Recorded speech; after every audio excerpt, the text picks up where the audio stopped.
Welcome to the Smart Charge by Ridergy podcast. This is Claudio founder and CEO of Ridergy. This is your show to learn about all things energy management and smart charging innovation for electric vehicles and fleets.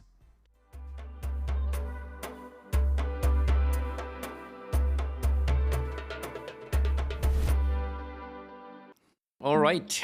Thanks for making it today, Thomas. How are you today? Thanks for having me. Thanks, feeling great. Really a sunny day here in Berlin. So that's quite rare these days, I would say. So good day so far. Yeah, I love Berlin starting from now. Exactly. So we know each other since a longer time, but for the listeners who don't know you, maybe feel free to reach back in time as you want, or take the question as you feel to. Who are you and what makes you who you are? Oh wow, that's quite a big question for the start. So my name is Thomas. I've been working in I'd say electrification, EV charging, and new mobility now for about 17 years. Started quite in a classic way as a southern German engineer in 2008. Working for a German car manufacturer, Mercedes, focusing on both electric car and hydrogen cars, which was quite unusual back at the time where, everything was around ICE. So 2008, you were one of the few exotic people to do that. Sounds like. But it was fun. I learned a lot, on how to exchange the IC powertrain with an electric powertrain or hydrogen powertrain. And moved forward to then learn more about energy and the question on where energy comes from as a product manager at EMBW for a few years, which was quite fun back at the time where you had maybe a few thousand electric cars in Germany, 2010 to 12, fooling around with charging infrastructure, if you want to call so commercialization, quote unquote, right? First charging cards, first backends, and back then figure out that the most important part of the value chain is neither energy nor is it the vehicle, but software from my point of view, the brain, the intelligence behind charging infrastructure behind, if you want so, the future of energy and the future of mobility, right? And that brought me to finally supporting creating a roaming hub called Hubject in Berlin in 2013. Was with the role of EMBW, or was it separate to the role? No, it was separate. So I had a little intermezzo working for Porsche, mostly as a consultant in the field of fleet electrification. So I wasn't really happy with my job, and so I was a corporate child, to be fair. Back then I had no clue about founders and venture capital and where the whole money comes from. But I was a little bit disillusioned, so to speak, with the corporate world. And still I thought, I followed the whole founding phase at EMBW of Hubject. So, and I thought it was an interesting one. I thought it could be cool to experience ramping up a startup from scratch, even though it was a corporate startup, right? And so funny thing was I was hired 2013 as a head of R&D. So most people know me as a CEO and as the, one of the guys that ramped it up as a CEO. But I actually started as a head of R&D at Hubject. Nothing to do with EMBW, just, independent application. And quite soon after was asked to become CEO of the company. Yeah. Interesting. Yeah. Yeah, probably for the ones that don't know, Hubject is quite a strange animal. Nowadays you would call it a roaming hub or e-roaming hub or charging infrastructure hub. So the idea behind the company was actually to connect charging infrastructure networks, mainly in Germany. That means if you wanted to charge your electric car back then, 2013, you would have needed around 70, 80 charging cards to only charge your car in Germany. So that was seen as a problem of the first shareholders. Quite a wild group of both car manufacturers with BMW and Mercedes, Daimler back then, two electricity companies with RWE and EMBW, and two tech companies with Siemens and Bosch that figured out, well, we need to solve this, but we can only solve it together, and we need to kind of create a balance of interests, right? So the idea was to do the job in Germany. But we failed completely to do it in Germany at the beginning. Germany was not ready or not interested in our solution to connect charging infrastructure networks to a unified charging experience, making it possible to charge an electric car with one charging card. This became an international thing. Then, we were quite more successful in our neighbor countries first before we experienced well, not the Netherlands actually. The Netherlands came after Germany, because the Netherlands, they were quite advanced already in roaming, and they were also not really much in favor of what we were doing because they already had their own roaming schemes back then. So Austria was actually number one. Switzerland came quite early. Finland, the Nordics.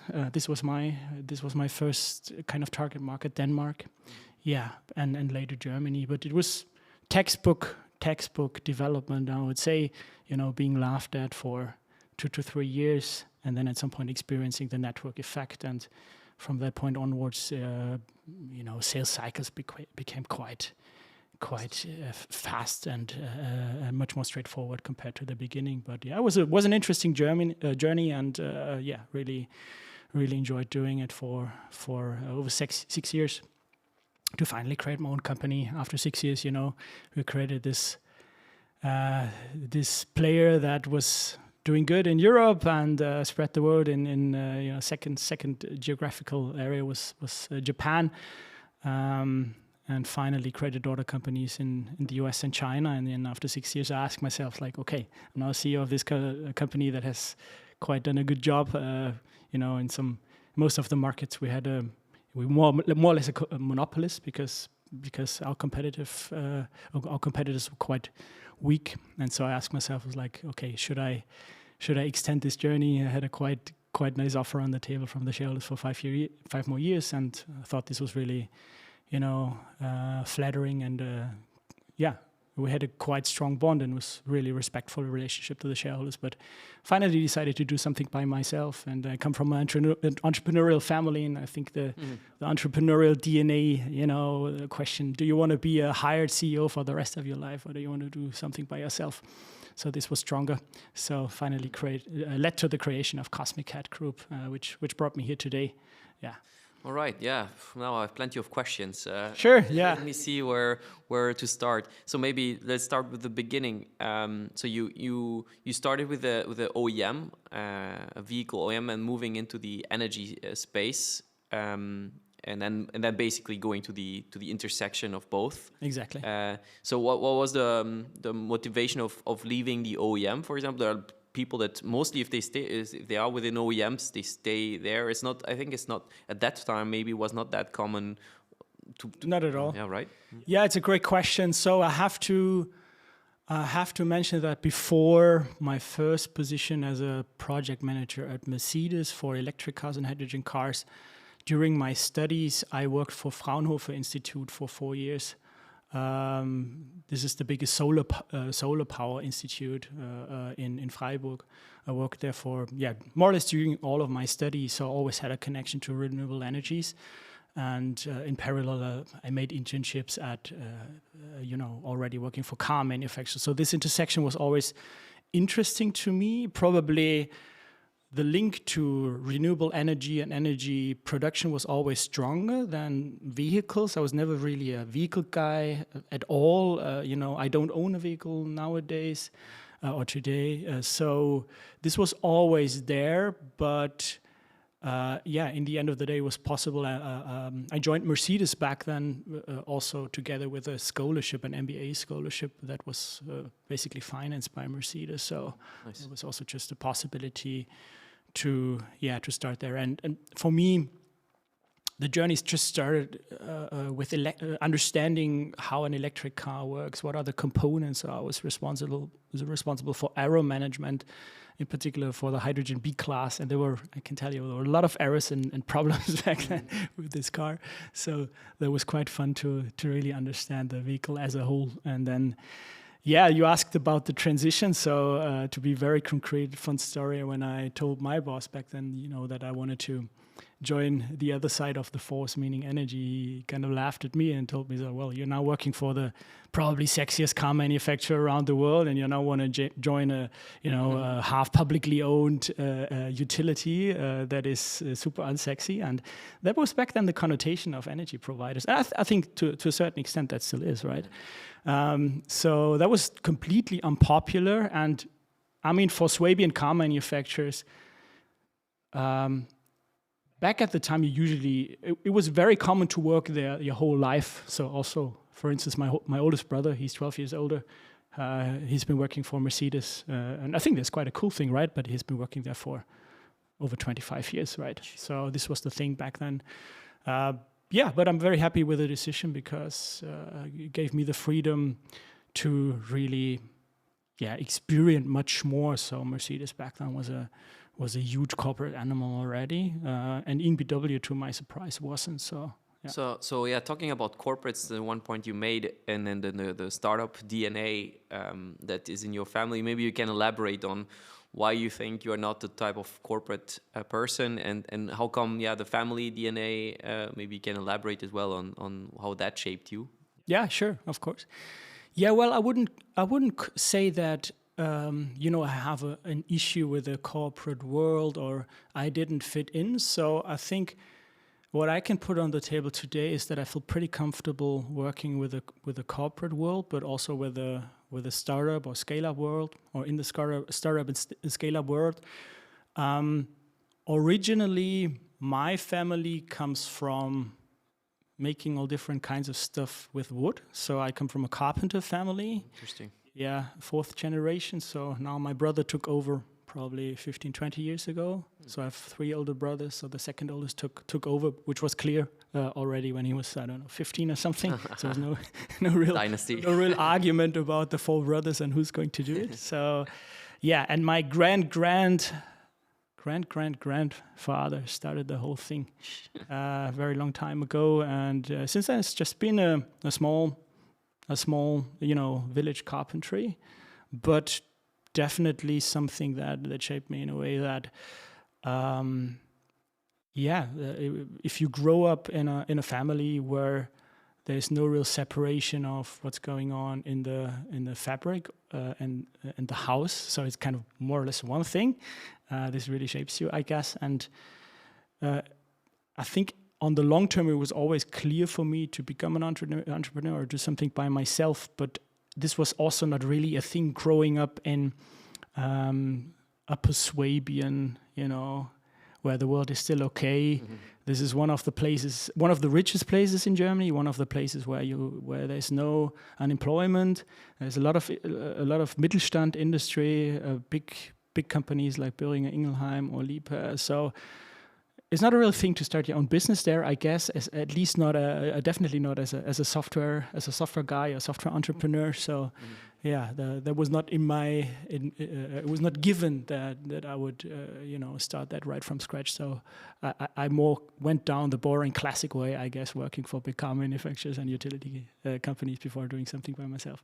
Yeah, interesting. And then for the object phase, what are your key things that you keep in mind, learnings that you consider was highlights you would like to also stories maybe as well. Yeah.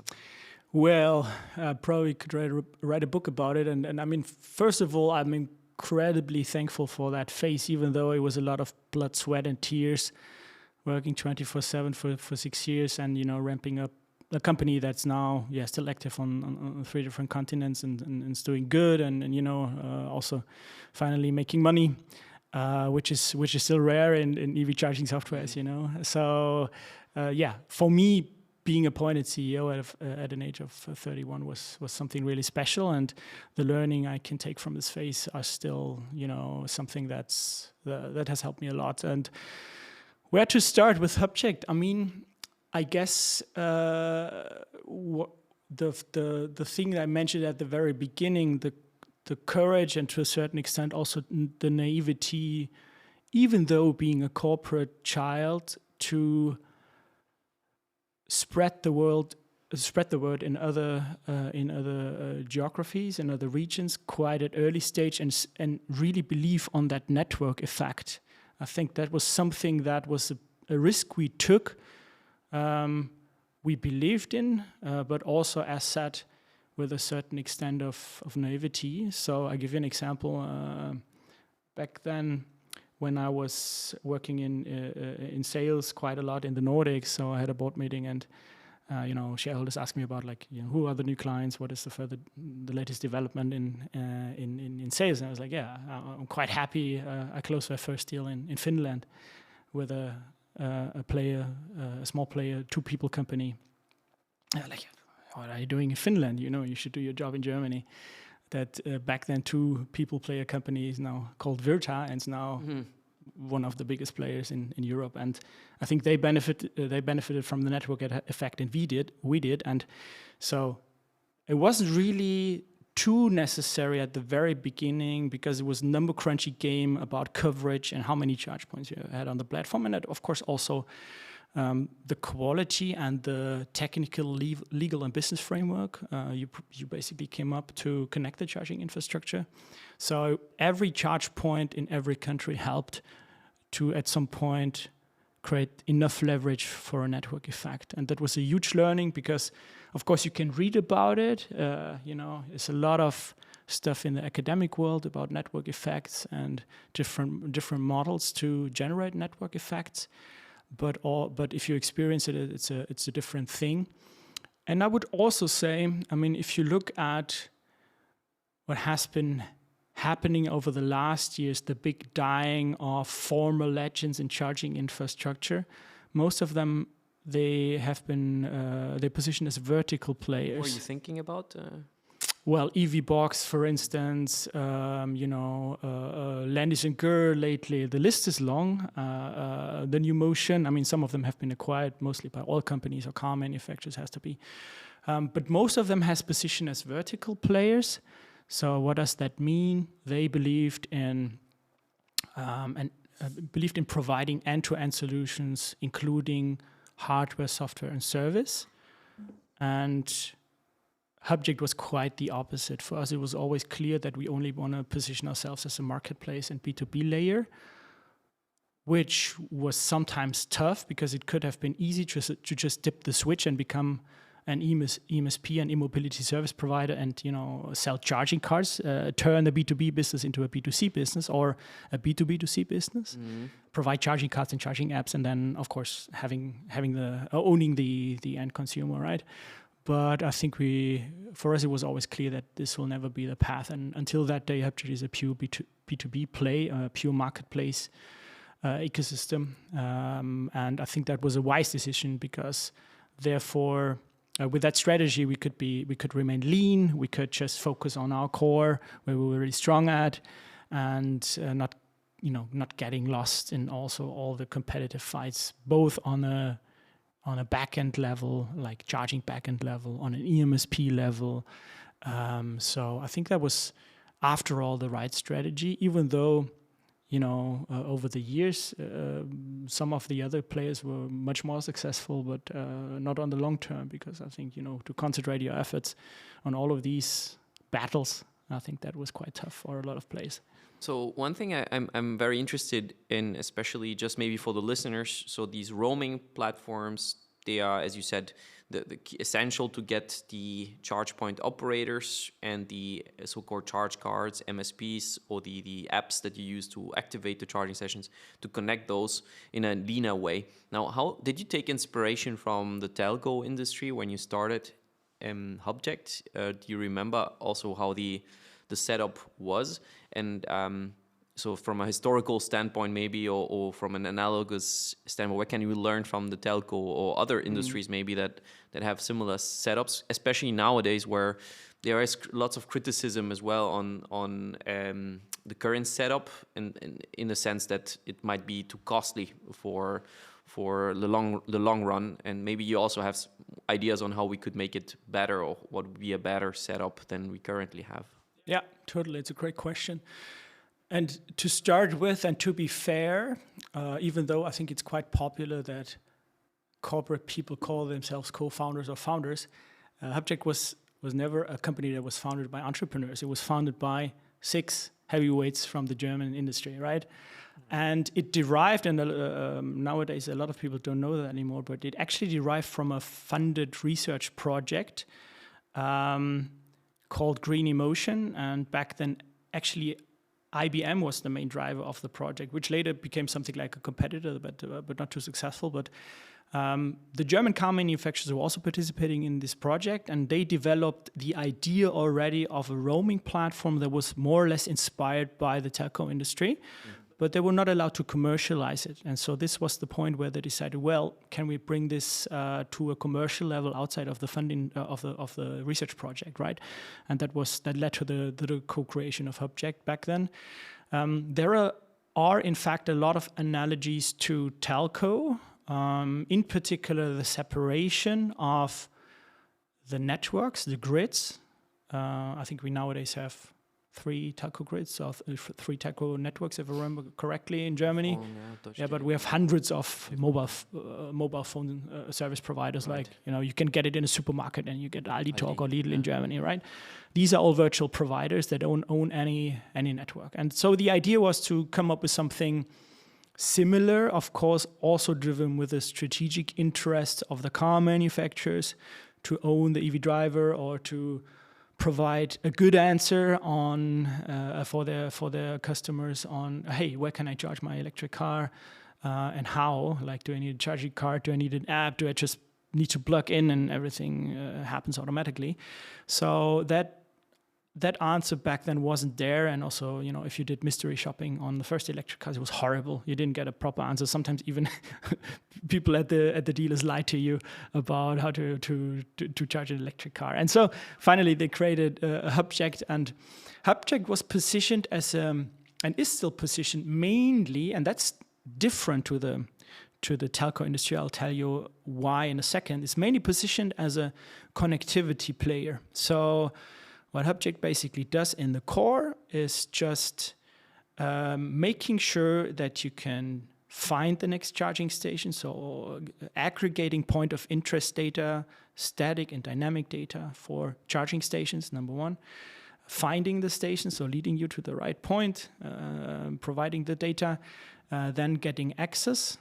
And getting access always means providing interoperability in a sense that if you use an EMBW charging card, that you can charge at a E.ON charging station, for instance. So this is a core use case, making it happen between different charging entities, so-called e-mobility service providers on the end consumer side, providing charging cards and charging apps, and so-called CPOs, charge point operators on the infrastructure side.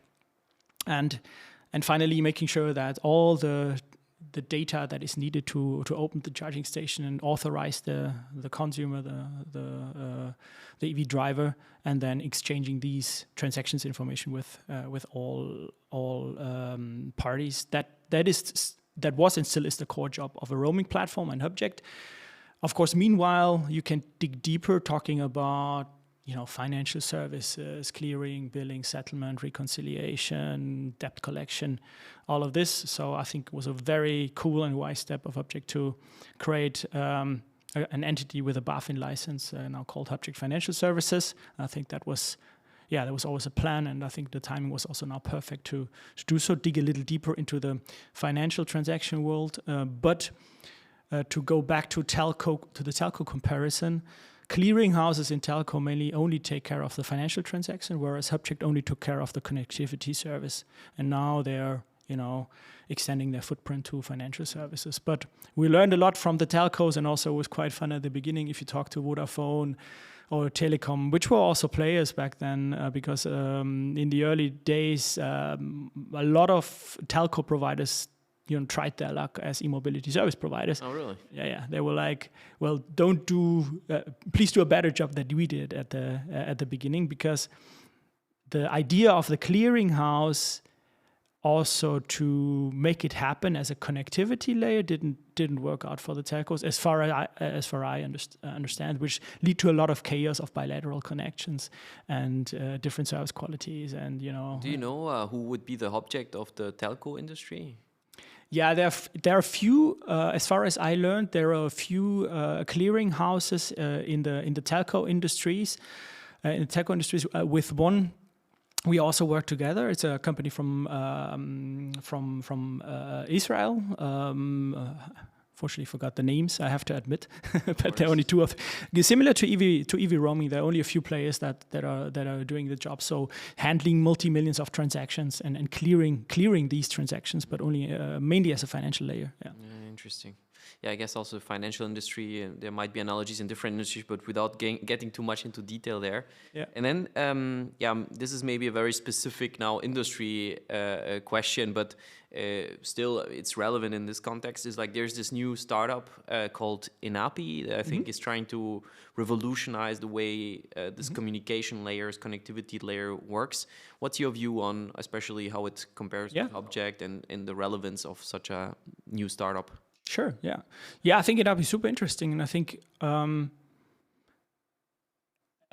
every new player who kind of brings a breeze of fresh air into the roaming world is good for the EV charging ecosystem, and I would say exactly that also for ENAPI. I think they also did a great job in fundraising to start with. I mean, we have seen quite a lot of players as said in EV charging struggling, and so raising, I think about 10 million is quite an achievement. So congrats on that. What's interesting about this company is that it basically plays a little bit, I guess, with the narrative, the market narrative that the established and leading roaming players, and there are only 3 of them in Germany. Object, as mentioned, Giraffe. This is the French version, if you want, and eClearing.net from Benelux. So they're not in Germany, right? Giraffe would be in... Mainly France and Western Europe, right. But mainly France. So the common narrative, and to a certain extent, I think it's also correct about the leading roaming platforms, is that they are quite expensive, and they wanted to create a certain tech lock-in that's basically coming from charging a flat fee per vehicle per year, independent from the amount of transactions.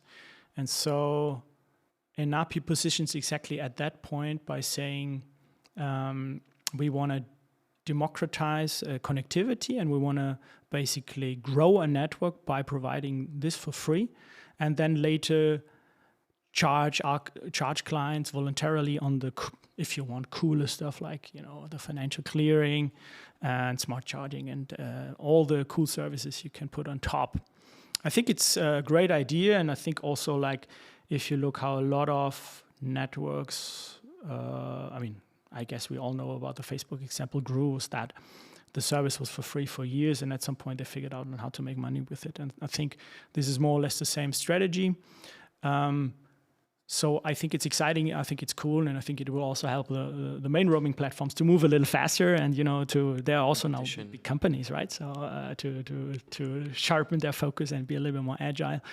At the same time, of course, I think in 3 to 4 years we will know a little bit more on how this will work out, also with ENAPI and a few other players that position quite the same, because I guess at the point where you then dip the switch on really commercializing it, you also become a middleware, right? So this is the roaming fight, the roaming argument has always been between a centralized roaming hubs, a centralized approach, one winner takes it all model with centralized hubs that aggregate, and the more they aggregate and the better the quality of the aggregation, the more power, the more negotiation power they gain, right?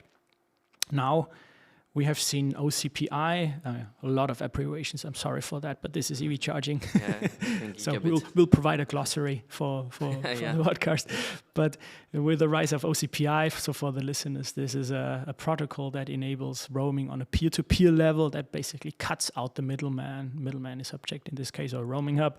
With the rise of OCPI, it has always been the question on, well, do you want to do you still need the roaming platform? Do you need the middleman, or do you want to do this bilaterally, cutting out the middleman? I mean, of course, I'm a little bit biased working for Object for quite a while. I think there's a lot of beauty having a middleman that, in particular, takes care of the quality assurance and provides a consistent set of services. But we can dig deeper on that one. That's quite technical.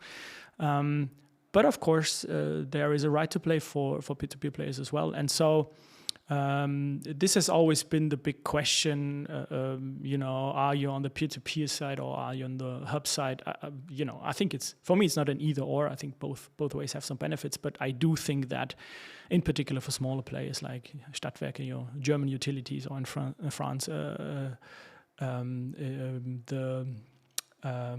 EDF? No. Yeah, like the smaller utility players. Yeah, you need an aggregator for them. It doesn't make sense to connect on a bilateral level.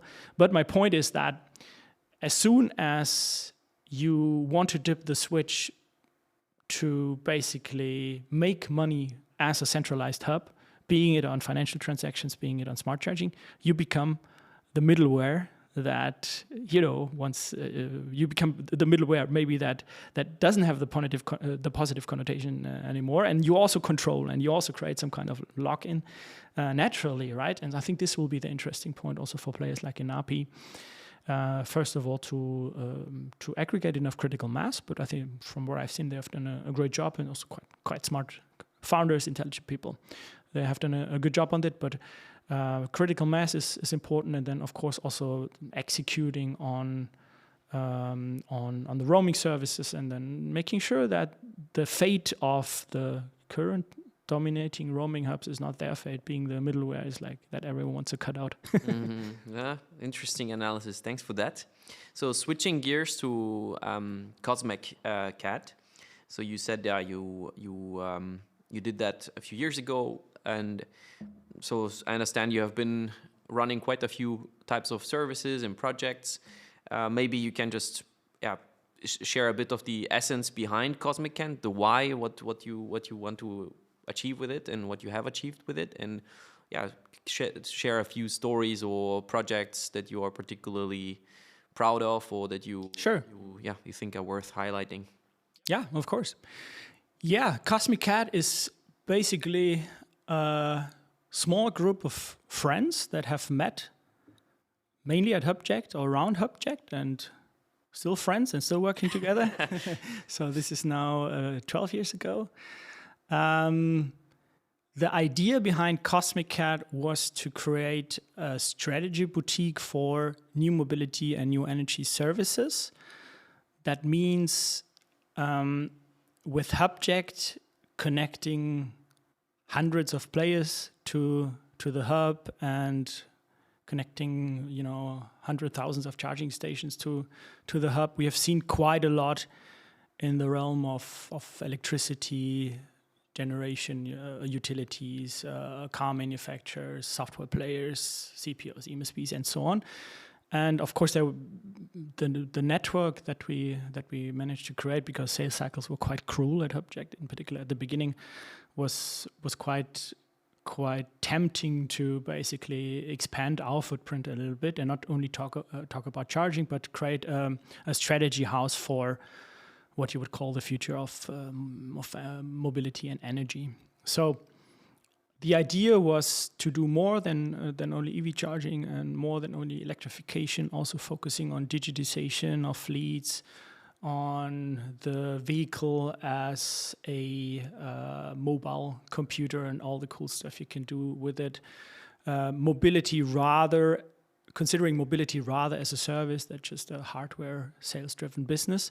And this is still our playground. So the bread and butter business of Cosmic Cat Group is providing strategic support, in particular for organizations that want to start something new, something from scratch, in the intersection of mobility and energy. And this has led to quite interesting group of clients and partners, of course, starting with the most obvious one, the car manufacturers. This is, of course, where we were coming from, but also energy players. But I guess the main target group nowadays is actually scale-ups, either family-owned businesses or founder-led organizations, which are about to expand their footprint, so expand geographically or expand looking at the service portfolio. So this is what we do on a daily basis as a bread and butter business.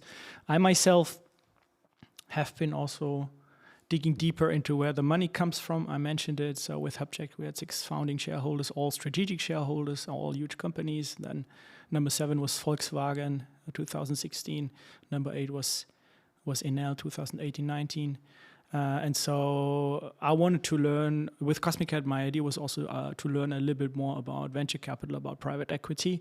And and this has become kind of a second pillar to what we're doing right now. So all about M&A, fundraising, due diligence, both for the investors, meaning venture capital firms, private equity firms, but also supporting founders to find the right fit, to find the right investors. But only focusing again on what we're good at, on mobility and energy. We do think that this is the future of both advisory but also M&A business. So I don't believe in the generic service providers, in particular if we talk about early stage companies, right? So this is what we're doing. Cool. Yeah, very clear. Maybe to also make it even more tangible, can you give some for each of the 2 pillars? Give like one story or one specific problem. Maybe even if you can name the companies, even better. Yeah, of course, there are a lot of examples.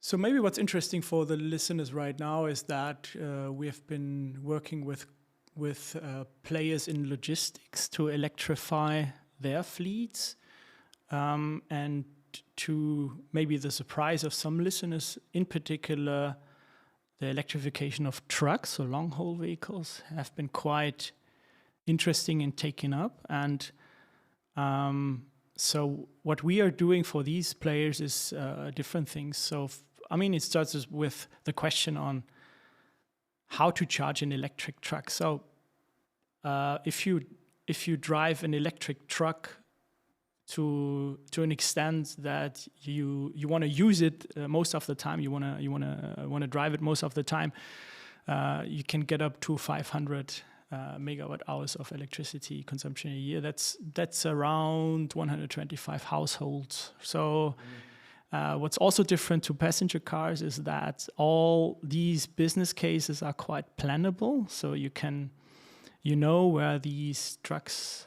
go, you can calculate the routes, but if you want to calculate the routes, you need some parameters like how heavy is the truck, what are the KPIs of the powertrain of the truck, weather conditions, and of course you want to make sure that you can charge the truck at the depot of your destination or somewhere around. And so this has been quite an interesting field for us, coming from passenger cars, in particular private passenger cars, where all of these use cases are quite diverse and hard to plan to a certain extent, because if you talk to your friends about electric cars, it has been all about like, I'm not sure if I should buy it because once a year I want to drive to Italy 800 kilometers, and so but mostly you use it to commute and drive usually up to 40 kilometers a day, right? So this is different with trucks. Everything is calculatable, so every kilowatt hour is calculatable, every route is calculatable, and so business cases are quite transparent. So what we are doing right now, helping these companies to be more precise on both overall TCO for the cars over the whole life cycle, but in particular, of course, also help them to support ramping up charging infrastructure. And usually, different to the classic passenger car endeavors, you already have quite complex electricity systems up and running. That means if you talk to big logistic companies like depots, most of them have huge facilities, so they have solar power on top of these fabrics of these depots. Some of them have even wind power parks. A lot of them have local storage for batteries, because these are already quite energy heavy businesses. A lot of cooling systems, for instance, in place. And yeah, we come in to support them, thinking about what is the right size, looking at charging parks, where do you put these chargers, what kind of service providers do you need. We help them in particular to vet service providers, which is pretty tough for companies that have never done so, because from the outside, in particular software companies, they all look the same nowadays, right? So they haven't done a great job on differentiation over the last years. And so we support them from to find the right players, the right also strategic partners, starting with planning and installation, digging a hole, connecting, wiring, the charging hardware for HPC, but also AC charging, software. Still, I guess, the most critical part of it all, and also energy management, smart charging, and hopefully soon vehicle-to-grid services. Yeah. Very interesting. So to understand, you really have a broad scope from the strategic decision-making of big corporates. That would be one scope, if I understand correctly, and then very much more operationally, how to better plan a depot and what's the other factors to consider, and the service providers to vet, etc. Exactly. Right? Yeah, usually, I mean, if you have the luxury to really start strategic, but a lot of players in the logistic field I really love that are quite hands-on. So for them, the word strategy is quite close to execution, which is cool. But if you wanna talk strategy, you usually would ask like, what's the role of electrification for your fleet? Like, what's the percentage of your fleet driving electric, let's say in 2030, and how do you want to get there? And we help you to get there, calculating what kind of impact this has for your business, and not only looking at the vehicle, as you know, a long haul truck is 3 to 4 times the price of an IC truck, but in particular looking at also at electricity and charging infrastructure.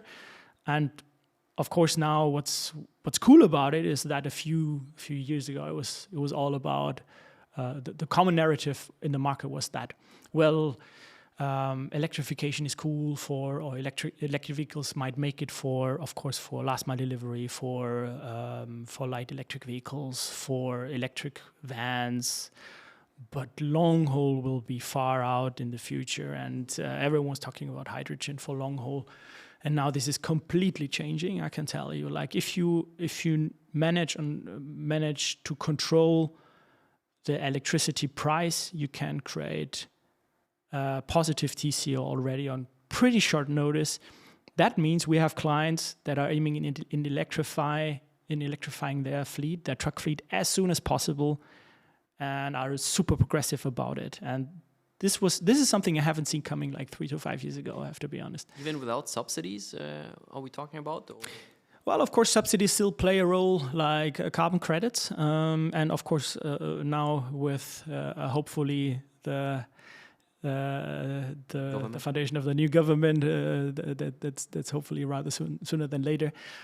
People and industries hoping for new subsidies, but on long term, the main trigger will be to really control the price of electricity. So some say, like if you believe in studies, some say critical landmark is about being below 35 cents per kilowatt hour, and some will be TCO positive maybe in 2 to 3 years already. Others will be in 5 to 10 years. Really depends on how good you are in getting it right with charging infrastructure and electricity trading. But to do so, you have to increase your knowledge in charging. You have to increase your knowledge in the whole value chain of charging and electricity. And I think this is where everyone is now stepping up their game in the logistics sector.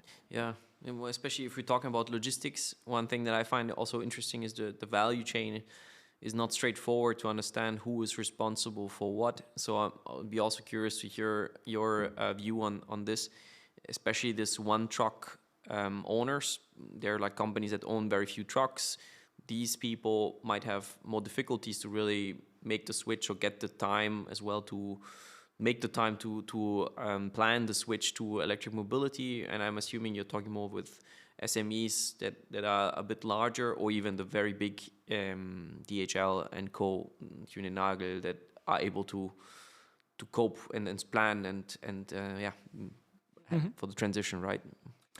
Yeah. So usually, when we talk about charging and truck charging and where the electricity comes from, when we come in as strategy advisors, it's more or less always the same story. So usually logistic players, and I'm not judging on that, they go for the quick wins by partnering with end-to-end players for EV charging. That means players that control everything from planning and installation to hardware, software, services, transactions, charging cards, everything.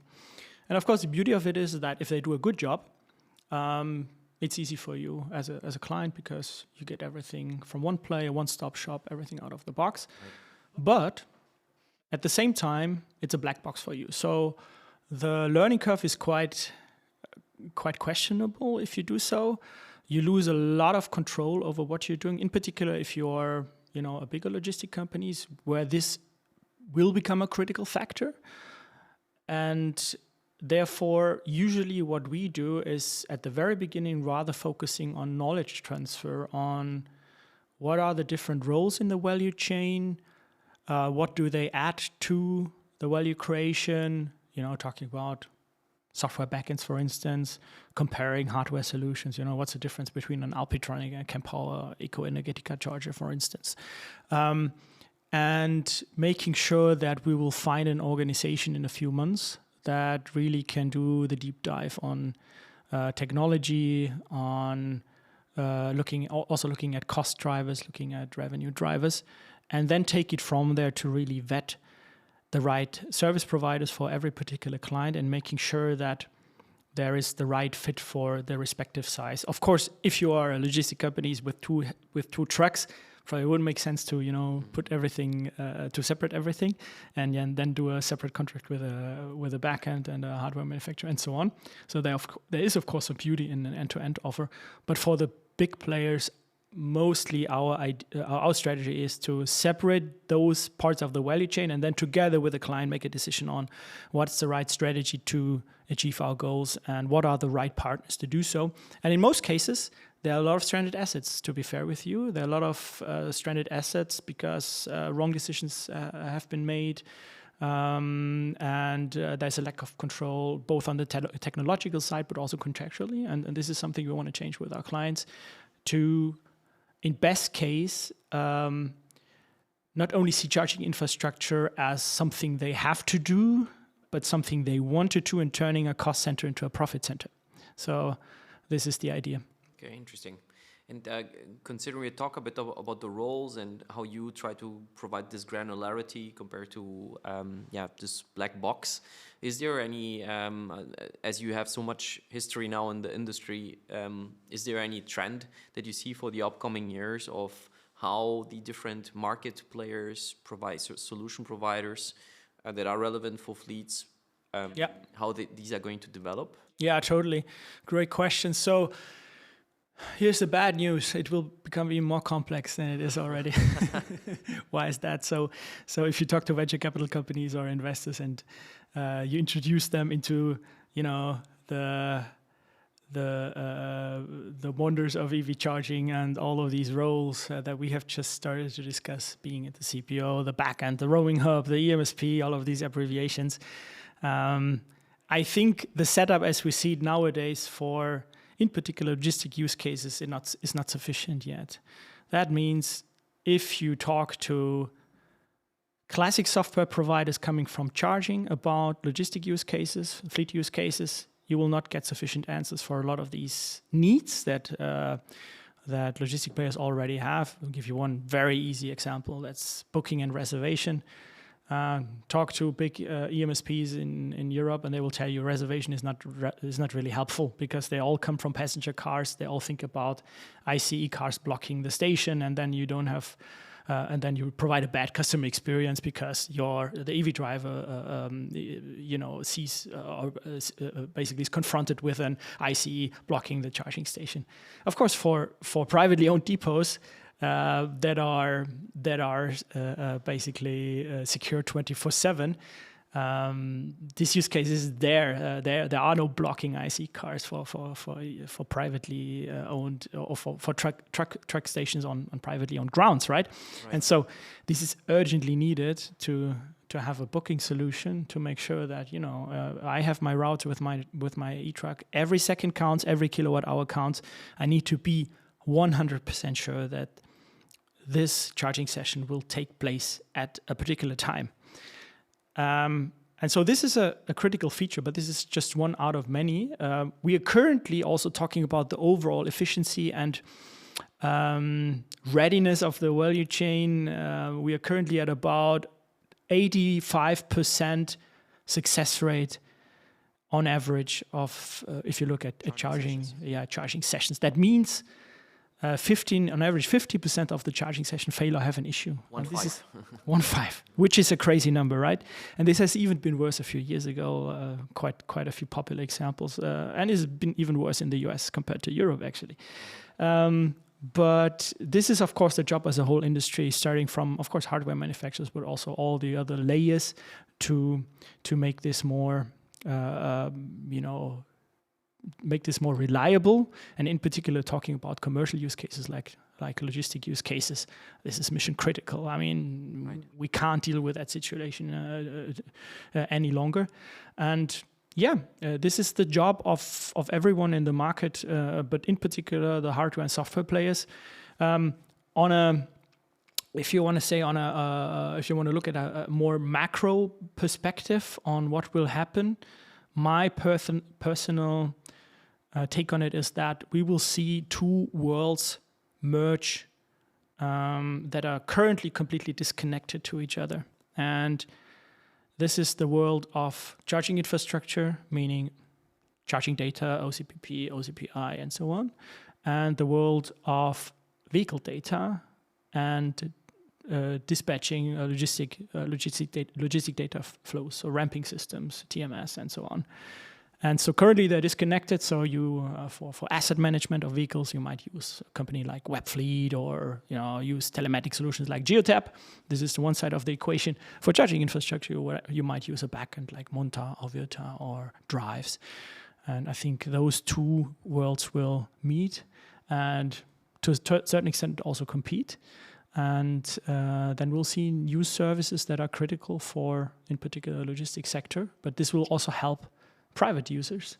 If you have the vehicle data like SOC, the kilometers that you already have driven in your car, battery health, you name it. So many cool things you can basically do with this data, and in the end of the day, it will be 1 + 1 = 3, right? And this is, I guess, the next level of also software players that will take care of this. Mm-hmm. Yeah, interesting. And there's in the industry, I think currently also a debate on if these e-mobility service providers as a role might disappear and more direct payments taking over. Do you have an opinion on that one?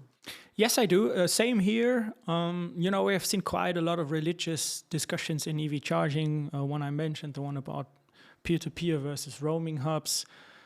I think both are wrong. So we will have peer-to-peer solutions and roaming hubs. So it's not either or. And I think it's the same for smart energy and for smart energy and smart charging solutions, but also for payment and access. So a lot of people bet on ad hoc charging as a substitute for EMSP players, for charging card providers. For the listeners, I think it's helpful to know that the European Union has come up with a directive called AFIR directive that basically mandates, in particular, DC charge point infrastructure players to provide a direct access without any kind of virtual provider, charging card provider, to be able to access and charge a charging station. And so this has led to the hypothesis that EMSPs are not needed anymore. If you look at the statistics, it's quite the opposite. So for Europe, where we have a functioning ecosystem of EMSPs and CPOs, the majority of users are still using EMSP solutions. but of course there will be a coexistence, also looking at ad hoc direct payment solutions, because not everyone necessarily needs a registration with an EMSP if you only use it once or twice a year, and the rest you charge your car at home or at your employer. I guess you don't need to rely on an EMSP. What a lot of people get wrong in the industry, though, is that the user journey doesn't start with access and payment. So access and payment is the tiniest part of the user experience. Also technically, this is not so complicated. We are currently struggling with other things. We're struggling with correct point of interest, like the correct data on where can I find the charger. And this sounds very simple, but sometimes if you drive an electric car, it can be quite messy, challenging. And even more, of course, again, talking about commercial vehicles, you want to make sure that you find the charging station and you get routed to the charging station precisely. And then we talk about access, authorization, authentication, payment. So, and I think this is where e-mobility service providers really help, because this is part of what they provide to the end consumer. But also later on, if you want to talk about aggregation of vehicles to create something like a virtual power plant, or to play around with flexibility services, this is your ball game. We'll definitely talk about it. That's a good segue now. Yeah, it's the same thing here. You can tackle it from the infrastructure side, being a CPO or owning the meter, or you can tackle it from the vehicle side, end consumer side, aggregating end consumers, EV drivers as an EMSP. Same here. My take on it is that we will see both, and they will coexist, and it will not be a winner takes it all thing for the next 10 years. Yeah, so let's talk about the opportunities with smart charging or bidirectional charging or virtual power plants, aggregators, like different ways of talking about how to make sure that we can leverage the potential that is inside these vehicles of deferring the charging process or changing the charging process in a way that is not charging as fast as possible since the moment you plug in. So influencing it in a way. So what is in your view, where lies the biggest potential? Is it in, you can take it from different angles, be it from a energy market or energy use case, or more from a fleet or charging use case? Mm-hmm. Yeah. I think to maybe consciously oversimplify it, also for the listeners, for the start at least, I always separate everything you can do to locally optimize a charging curve from all the grid services, DSO services, TSO services. Because optimizing a charging curve by peak cutting, or just doing something with a load curve to, for instance, pay less for your peaks, or to make sure that all your electric vehicles at one location are charged at the right time, that everyone gets the right amount of energy at the right time. This is the number one priority. And already with so-called unidirectional charging, that means we only charge the electric vehicle, but we don't feed anything back to either the grid or just local battery or to a local facility.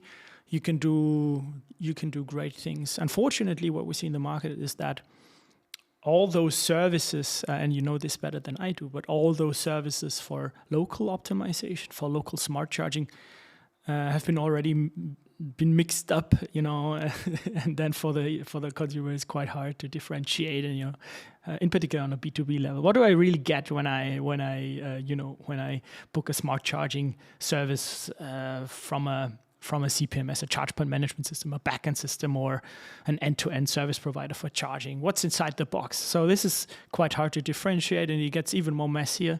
Talking about the end game, talking about playing around with grid services, TSO, DSO services, and at some point, of course, making vehicle to grid bidirectional charging a thing.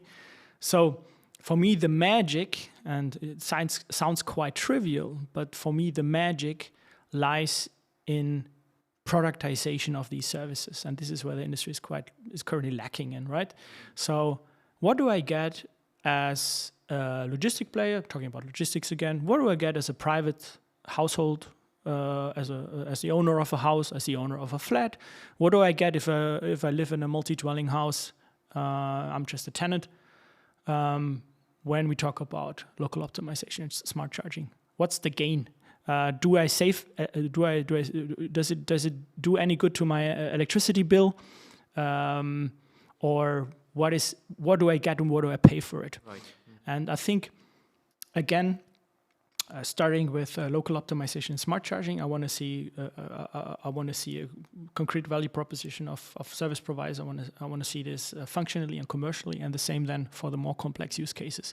Talking about bidirectional charging. Yeah, this brings me to a thought that has been on my mind as well lately. Is it's definitely very difficult as we are unpacking this complexity and having someone who is not in the day-to-day of handling this complexity, necessarily understanding the complexity. And there are like services, like maybe you have heard of the Octopus Energy. They have like basically a smart charging tariff where you have a flat fee per kilowatt hour, and it's a black box of what's happening within this smart charging service. And if you want to boost charge, then you have the much higher kilowatt hour price. Yeah. And then the question is, does Octopus do a better job than a third party? And like, will there be a benchmark? Like now, maybe AI benchmarks, you see them all around. DeepSeek, is it better now than OpenAI's latest model? And I was thinking maybe something like that will come up eventually, where indeed, if people claim they have the best energy management or smart charging service, well, prove it in a benchmark. Or there needs to be a certification sort of this service, because it's easy to claim, and then you have maybe a very small type of product compared to the variety of all the other inside products, features, call it product, that are required to perform well. Yeah, totally. I mean, the way I tackle it, and my favorite example always comes from like supporting venture capital firms, looking into startups that are active in smart charging. Is if I talk to founders, my question is quite simple. What are the unit economics for your product? And I wanna see those unit economics per service per country. So which service do you provide in which country?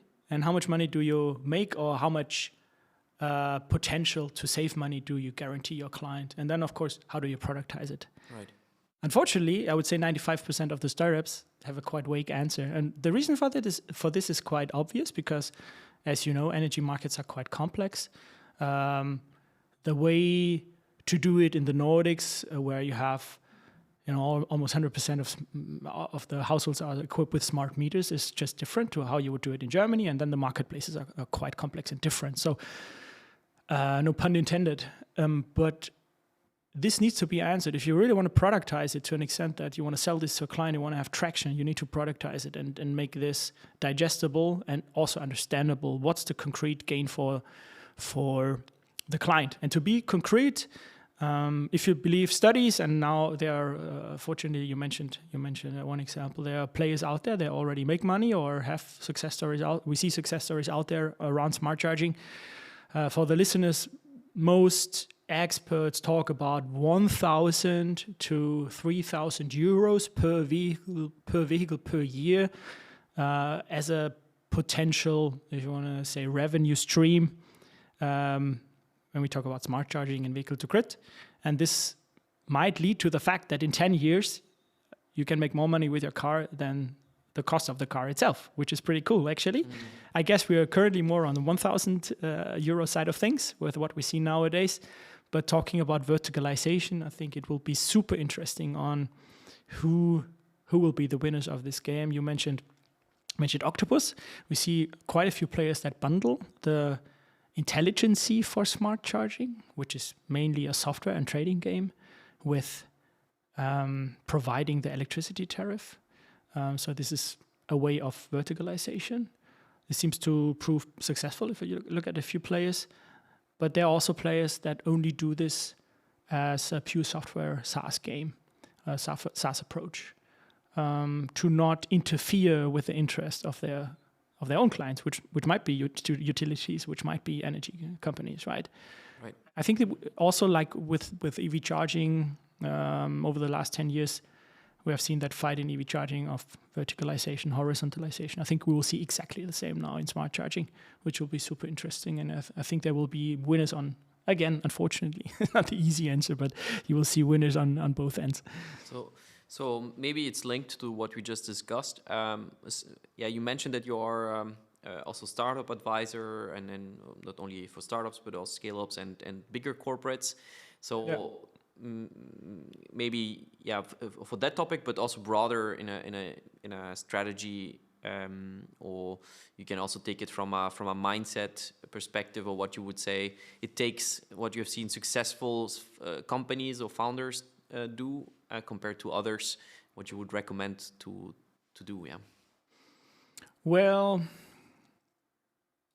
so I guess, I mean, again, taking the venture capital perspective here, it all starts with the quality of the team, with the people, and from my experience, if you have skin in the game, if you are a founder yourself, or if you, I mentioned we currently also work with quite a lot of family-owned businesses.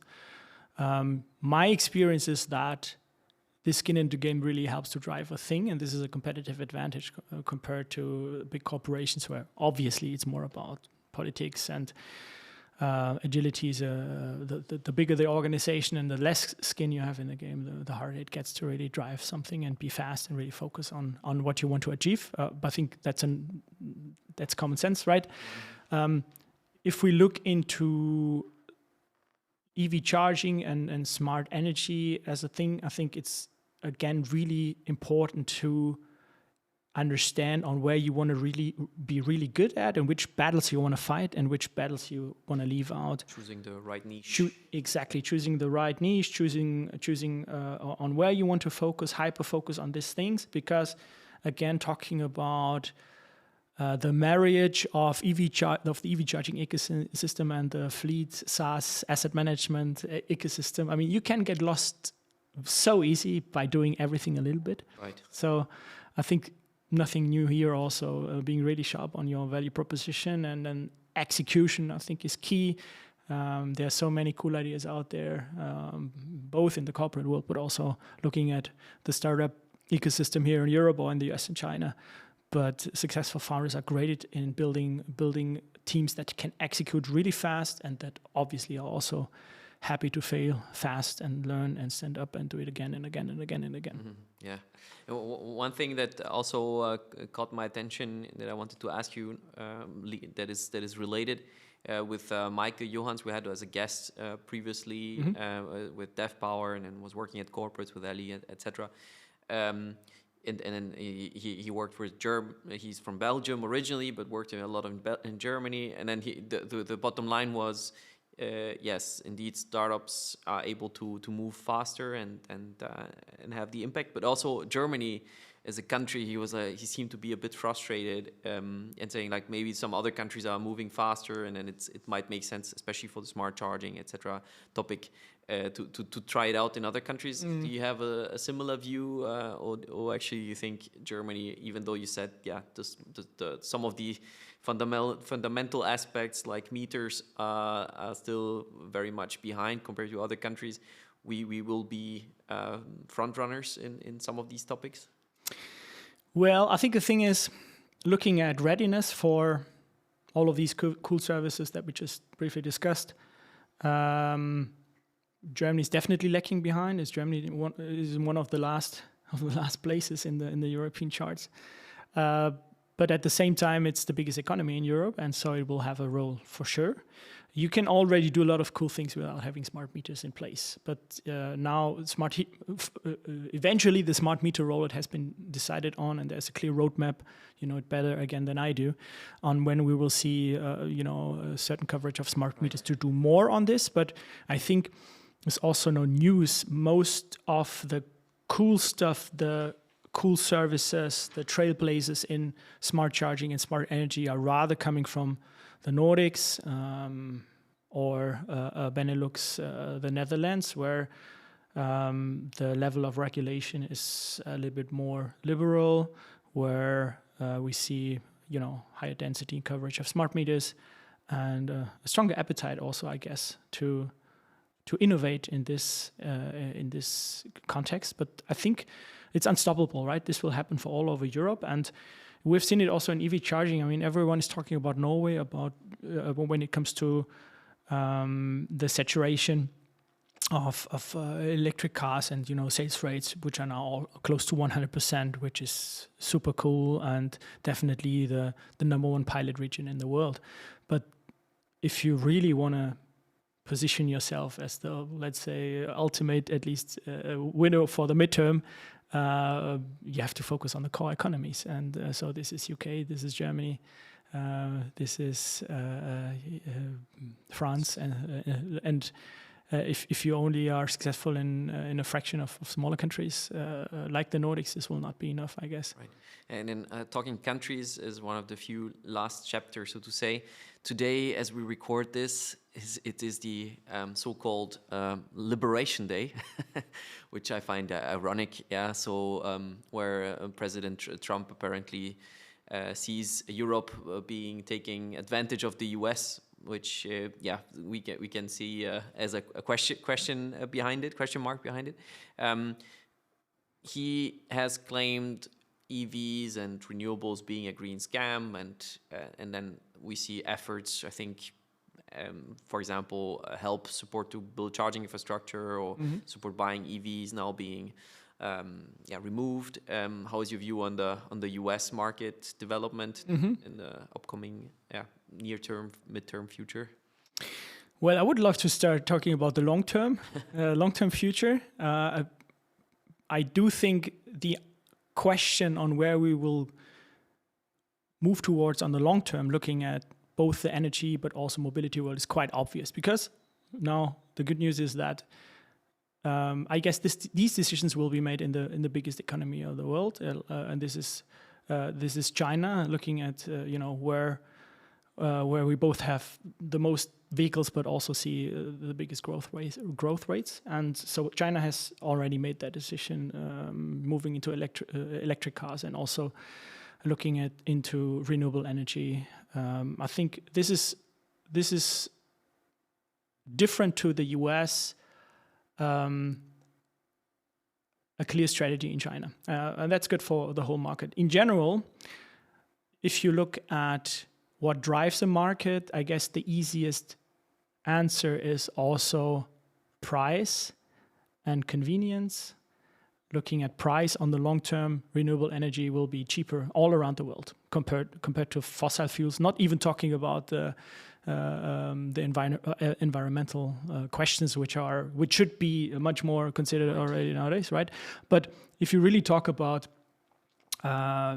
only the business aspects, the ultimate source of electricity must be renewable, just because of price, and this will drive the market. So I hope that this will rather be just a short-term episode in our history to basically pull back on this one in the biggest economy of the world, and then making reasonable decisions again. But it's not a trend, and it's not a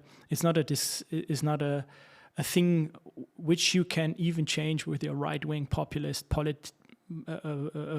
political strategy. It's something that will be decided also, and that's good on an economical level, looking at what is the price per kilowatt hour for electricity, and then of course for the well-to-wheel value chain, looking at electric cars, we are already there, right? The tipping point is already there. Electric cars will be cheaper, they will be cleaner, and they will be more fun to drive, or they are more fun to drive. So I think we can hope that this will only be an episode, hopefully a short episode in the further development of electrification and renewable energies. All right. Yeah. No. Hope same here.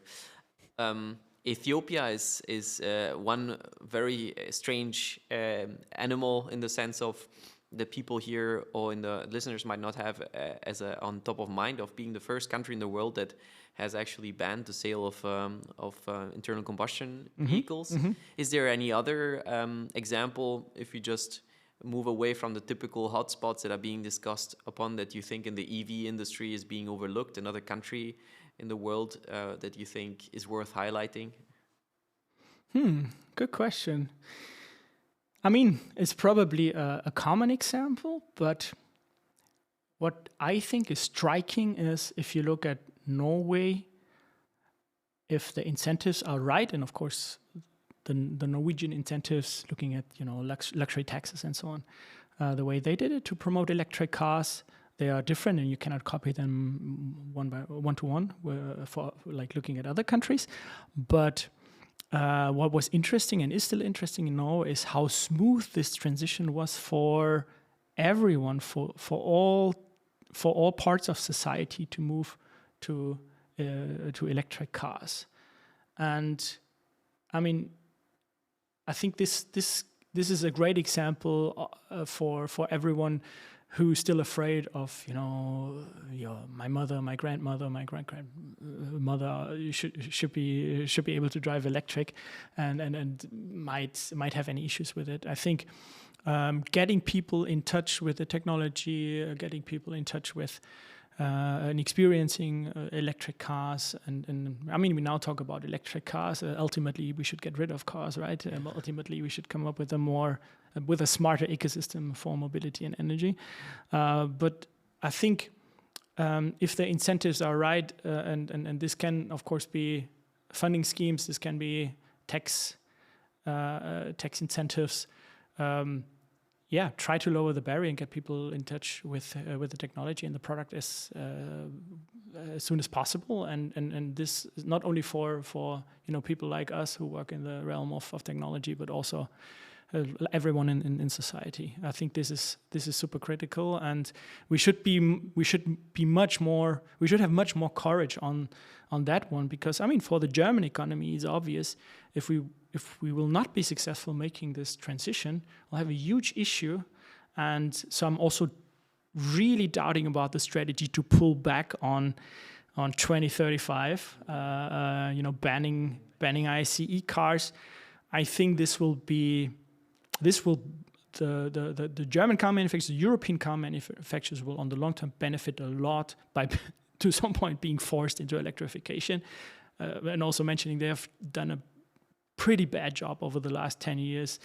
It was not a thing where you needed to have a magical view into the glass ball to know that this is coming. Right. And so I'm really in favor of also strong regulation on that one, because otherwise we'll just be eaten up by Chinese car manufacturers in the first place. And this decision again cannot be made by a separate country.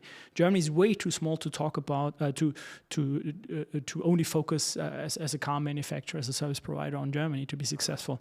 You have to consider the world as a whole, and these decisions mainly will be made in China and maybe second in the US. Right. Yeah, so before we end, maybe you want to tell listeners how they can get in touch with you or follow you, or something you would like to highlight.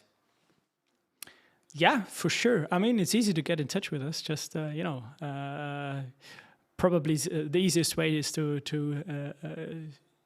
search for us on LinkedIn and just write us a message. We are interested in everything, in all projects where you want to ramp up something from scratch. This can be a new business unit, this can be a new company, this can be a partnership with a strategic ally, this can be a client, which you want to enable to do something new. So usually when it's about, a blank page where you think about, okay, what could we do next in the realm of mobility and energy? This is where we enjoy talking to stakeholders in the industry, and the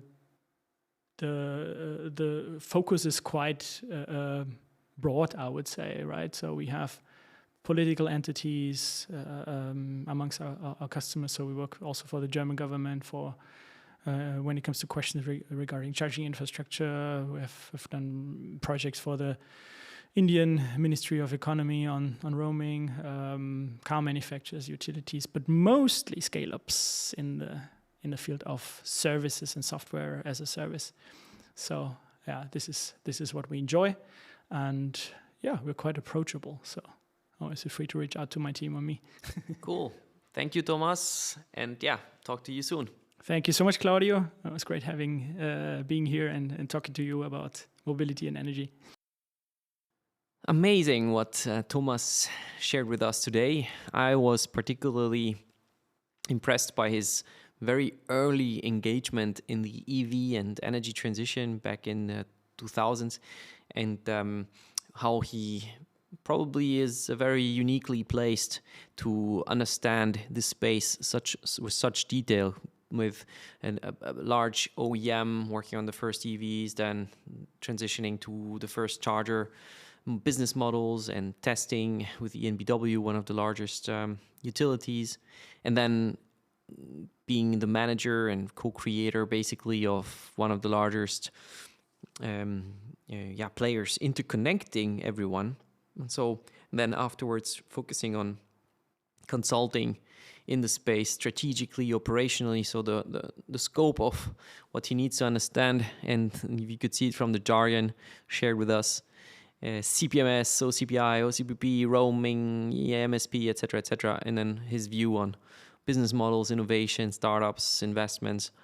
Well, I hope you enjoyed it as much as I did, and as usual, don't forget to share the word and like the episode and ask comments or questions on LinkedIn or wherever, and stay tuned for the next episode.